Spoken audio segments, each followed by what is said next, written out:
Greetings. We are now in week 5 of Church History 1, and we're over halfway through with the course. I hope everything's coming along well with you. I want to share again this short video with you as we go into week 5. Before I begin, I want to remind you that within 3 weeks, your research paper will be due. So I hope you're working on that. Let me know if there's any way I can help you with that. You have a list of suggested topics in the essential materials in Moodle.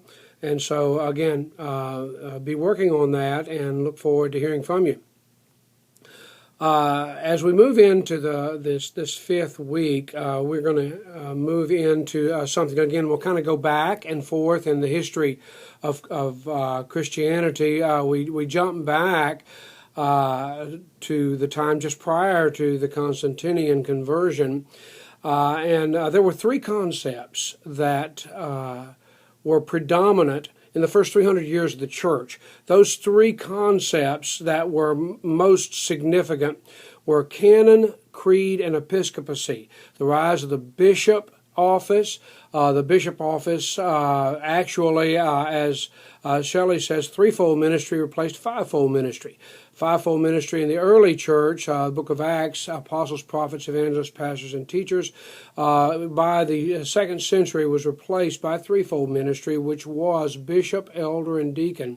The rise of the episcopacy, which was a significant thing in the first 3 centuries of the church. Also, the forming the canon, the formation of creeds. Now, creeds will continue to be significant throughout the history of the church, but that was a big deal the first 3 centuries. Now, as we move into the next 3 centuries, and really beyond, there are 2 concepts that rise up and become very significant. One is monasticism, and the other is the papacy. And I really should say not just those concepts, but the rise of monasticism and the rise of the papacy, because they were still being formed. So in this short video, we're going to talk for a moment about monasticism. Now, as Protestants, monastics and monks and things of that sort tend to have a bit of a bad taste in our mouth because we just simply don't understand them. They seem to be so different from that which we experience in Protestant Christianity. So where do they come from? Why are these monastic orders in existence? What took place? And Nall, in his book Turning Point, says this: the rise of monasticism was, after Christ's commission of his disciples, the most important institutional event in the history of Christianity. It preserved Christianity through the Dark Ages, through that which we call the Middle Ages. Medieval Christianity was largely dominated by monastic orders and by the monks. And so we just need to understand what this is. Now, once again, this is a little bit foreign for Protestants, but if you get back into the history of it, you understand why it happened. So why did it happen? The factors that influenced the rise of monasticism, perhaps the single biggest one, was the conversion of Constantine and the resultant change in the church. With the conversion of the emperor, there was not a commanding of Christianity, but there was a legalization of Christianity. When the pressure was off, there became an influx. Obviously, it became something of a social thing. If the emperor is a Christian, we ought to all become Christians. And so there was an influx of the world into the church. The direct reaction to that was that there was a desire to regain holiness and to separate. Shelley says in his book that the monastic orders were not so much a rejection or fleeing from the world, so much as fleeing from the world in the church.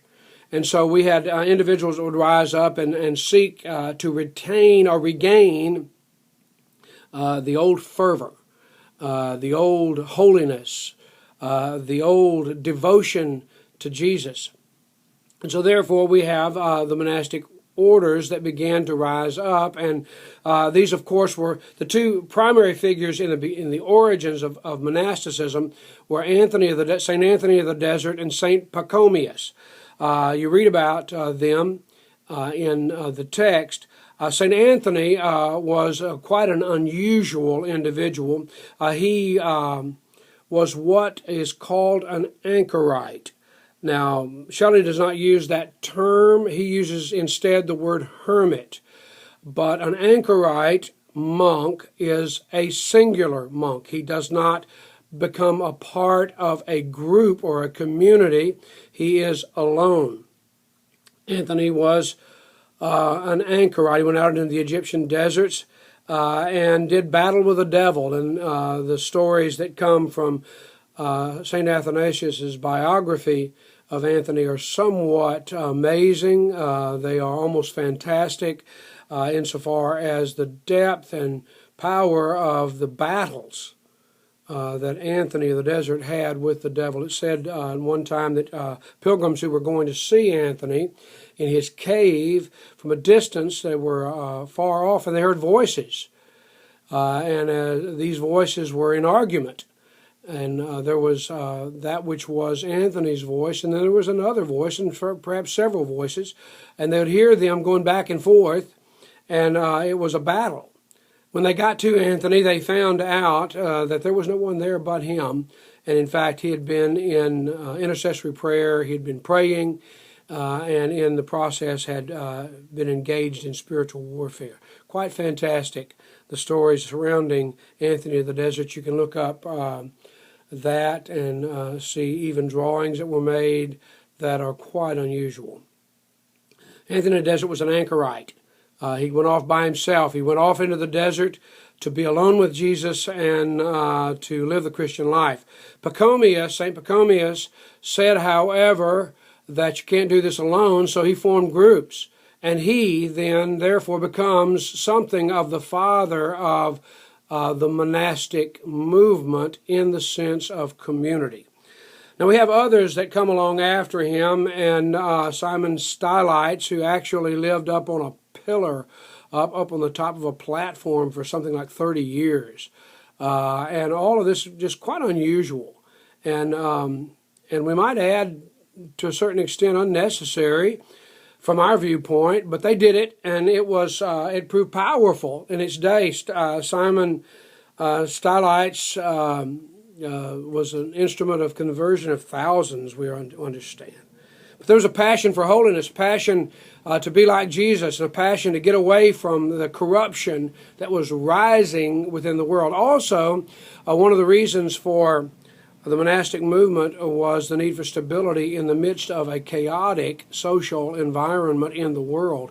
The great migrations were taking place at that time, in which there were huge swaths of people groups that were moving around throughout Europe and out of Asia, and the monasteries became something of a place of stability and safety in the midst of all that transition. We have several monastic orders that have risen up. Well, as a matter of fact, hundreds, perhaps thousands of monastic orders. The ones that are most familiar to us are the Augustinians, the Dominicans, the Franciscans, of course the Benedictines, which we read about with St. Benedict, and then the Jesuits. The Jesuits are something of a different type of order. They actually became something of the Pope's army during the Middle Ages. But these were monastic orders. We read about Benedict and how he at Monte Cassino developed an order. Now, all of these monastic orders had what they called a rule of order. And that's what being a part of the monastery was. You would subscribe to a certain way of life. Essentially, that was poverty, chastity, and obedience. Those were the bottom line rules of the monastery. But each different order many times had its own emphasis. For example, the Dominicans were devoted to preaching. The Augustinians are devoted to pastoral care. Now, these are not hard and fast, but they are general rules of thumb. The Franciscans to acts of mercy and kindness and care for the poor. And each order has its own particular mandate. So, again, the rise of monasticism, it proved to be the stability that not only preserved the Scripture, but preserved Christianity throughout the Middle Ages.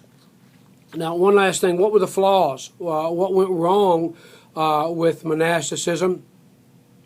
And obviously, one of the things that went wrong was it establishes two different orders of Christians. There were those who were the true Christians, and there were everybody else. Not only that, it added to that certain requirements that were, in the words of Shelley, unnatural. So to be a really, really devoted Christian, you couldn't get married.